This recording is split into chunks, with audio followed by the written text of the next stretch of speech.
हर रोज एक नई कहानी देखने के लिए चैनल को सब्सक्राइब करें और बेल आइकन दबाना ना भूलें। टाइम जेरी सास बहू। मीरपुर नाम के शहर में तेजस अपनी पत्नी नीरू के साथ रहता था। पति पत्नी दोनों ही नौकरी करते थे। एक दिन तेजस गांव अपनी माँ के पास फोन करता है। हेलो, प्रणाम माँ।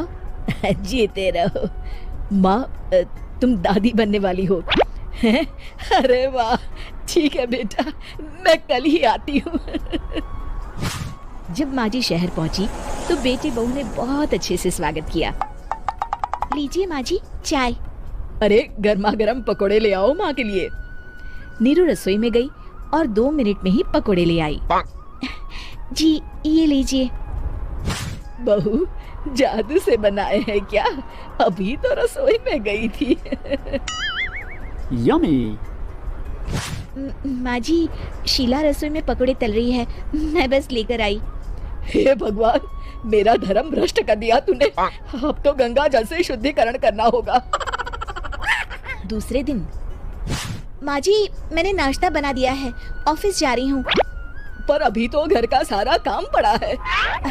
शीला आती ही होगी, झाड़ू पोछा बर्तन कपड़े वो सब कर लेगी। हमारे जमाने में घर का सारा काम हम ही करते थे। जी माँ जी, आप बहुत होशियार हैं, मैं घर ऑफिस दोनों नहीं संभाल पाती। तो जरूरत क्या है घर से बाहर जाकर चाकरी करने की?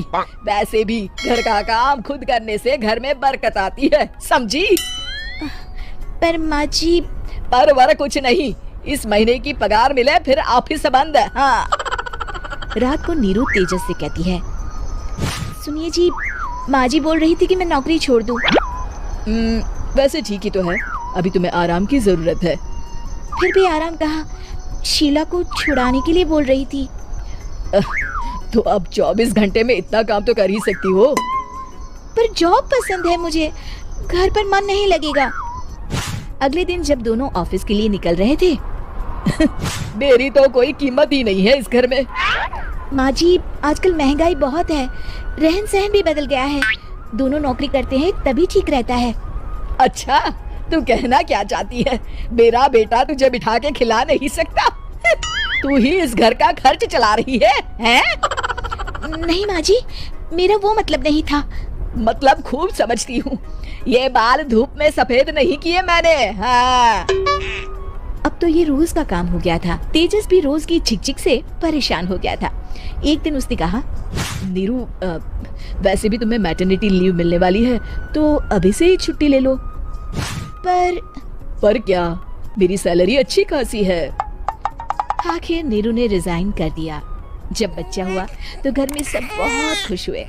कुछ दिनों बाद तेजस फाइल देख रहा था।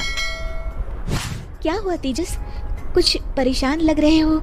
हाँ, वो हमारी जितनी सेविंग्स थी वो तो हॉस्पिटल में और छठी के फंक्शन में खत्म हो गई है नीरू। और अभी वैसे मंदी चल रही है तो मैं बोल रही थी कल मुन्ना को हेपेटाइटिस का टीका लगवाना है। नीरू, क्या पोस्टपोन नहीं कर सकते? नहीं जी, बिल्कुल नहीं। अब तेजस को समझ में आ रहा था कि उससे गलती हुई है। पैसों की कमी का असर घर के माहौल पर भी पड़ रहा था। अगले दिन, बेटा मेरा चश्मा और ये दवाइयाँ ले आना, पर्चा देते हुए माँ जी ने कहा। जी। तेजस, मुन्ना के लिए दूध का डिब्बा और डायपर भी ले आना, और ये किराने के सामान की लिस्ट है, इसे भी लाना है।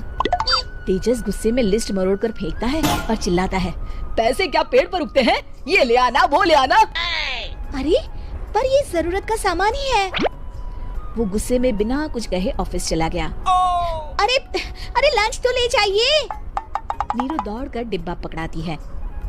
एक दिन खाना खाने के बाद, नीरू, अब तो मुन्ना कुछ बड़ा हो गया, तो अब तुम वापस ज्वाइन कर लो ना जॉब। पर इस रिसेशन में जॉब मिलना बहुत मुश्किल है। ट्राई तो करो। फिर मुन्ना?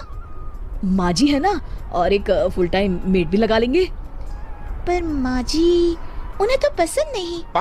तभी माँ जी वहाँ आ जाती है और प्यार से नीरू के सर पर हाथ फेरते हुए बोलती है, अब मेरी समझ में आ गया बहू, पहले के और अब के समय में अंतर है। तुम काम शुरू करो, मुन्ना की जिम्मेदारी मेरी। मेरी प्यारी माँ जी। ये कहकर नीरू उनके गले लग गई। शिक्षा, परिवर्तन संसार का नियम है, हमें भी समय के साथ चलना चाहिए। उम्मीद है कि आपको हमारी ये कहानी पसंद आई होगी। कृपया हमारे चैनल को सब्सक्राइब करें और सभी अपडेट्स के लिए बेल आइकन जरूर क्लिक करें। और हाँ, वीडियो लाइक और शेयर करना मत भूलिएगा। Bye bye.